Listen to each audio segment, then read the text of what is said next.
오늘 하세나 본문은 신명기 23장 15절에서 25절까지의 말씀입니다. 어떤 종이 그의 주인을 피하여 당신들에게로 도망하여 오거든 당신들은 그를 주인에게 돌려보내서는 안 됩니다. 성 안에서 그가 좋아하는 곳을 택하게 하여 당신들과 함께 당신들 가운데서 살게 하여 주고 그를 압제하지 않도록 하십시오. 이스라엘의 딸은 창녀가 될 수 없습니다. 또 이스라엘의 아들들도 남창이 될 수 없습니다. 창녀가 번 돈이나 남창이 번 돈은 주 당신들의 하나님의 성전에 서원을 갚는 헌금으로 드릴 수 없습니다. 이 두 가지가 다 주 당신들의 하나님이 미워하시는 것입니다. 당신들은 동족에게 꾸어 주었거든 이자는 받지 마십시오.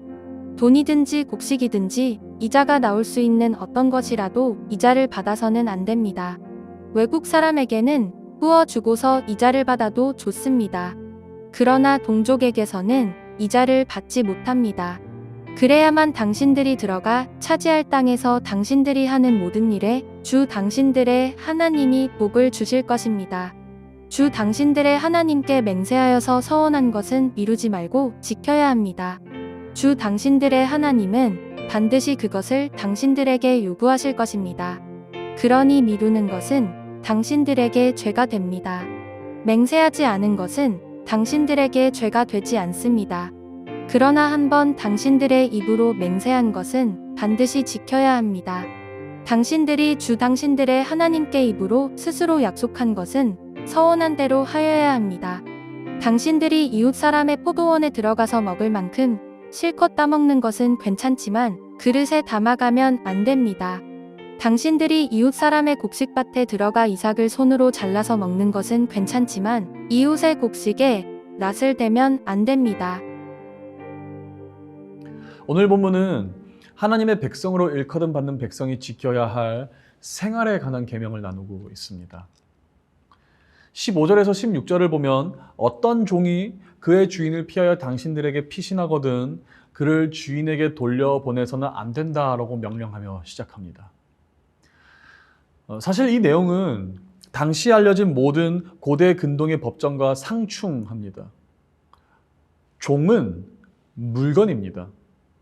물건이기에 당연히 주인이 놓치거나 잃어버리게 된다면 그 주인에게 돌려주는 것이 마땅하겠지만 그렇게 하지 말 것을 명령하시는 하나님의 오늘 말씀을 통해 우리는 하나님의 돋보이는 긍휼하심을 생각해 보게 되는 것이며 더 나아가 세상의 흐름과 문화를 따라 사는 것이 아닌 이제 우리 또한 세상과 반대되는 삶을 살기 원하시는 하나님 아버지의 마음을 엿보게 됩니다. 따지고 보면 이스라엘도 한때 애굽에서 도망친 노예들 아니었습니까? 그렇기에 도망친 종을 위해 안식처를 마련해 주는 것은 이스라엘에게 있어서 여전히 애굽의 압제 가운데 있을 때 그들을 구원하고 그들을 위해 땅을 마련해 주신 하나님을 기념하는 하나의 행위가 되었을 것입니다. 17절에서 18절을 보면 하나님께서 창기에 소득을 자신에게 가져오지 말 것을 단호히 명령하고 계심을 보게 됩니다. 이들은 제의적으로 몸을 파는 자들이기에 우상 숭배를 하는 자들로서 하나님이 가장 가증스럽게 여기는 일을 하는 자들로 여겨졌습니다. 그래서 하나님은 그들이 번 재물과 돈과 그 어떤 연관이 되기를 원치 않으셨던 것입니다. 그런데 또 한편으론 자의적으로 창기가 된 사람들도 있었겠지만 그 중엔 노예로 팔려가거나 말 못할 사정으로 인해 창기의 몸이 된 사람들도 있었을 것입니다. 우리는 믿는 자들로서 어떻게 그들이 이런 길로밖에 갈 수 없었는지, 왜 진작에 알고 도우지 못하고 관심을 가지지 못했던 것인지 반성할 수 있어야겠으며, 동시에 만약 우리 중에 그런 사람이 있어 큰 마음 먹고 돌아선 자들이 있다면 그들이 다시는 그 자리와 그 주인으로 돌아가지 않아도 되도록 그들을 위해 안식처를 마련하고 평안을 마련해 주는 일에 앞장서는 공동체가 될 수 있어야 합니다. 이것이 바로 교회의 순기능이며 본분인 줄로 믿습니다. 마지막으로 가난한 자와 약자에 대한 하나님의 무조건적인 지지를 오늘 본문에서 봅니다. 하나님은 그들에 관해 말씀하시길 그들에게 구워주면 이자를 받지도 말 것을, 그들이 포도원에 들어가거나 곡식밭에 들어가 조금 따먹을지라도 그것을 절대 문제 삼지 말고 오히려 그대로 두어야 한다는 것입니다.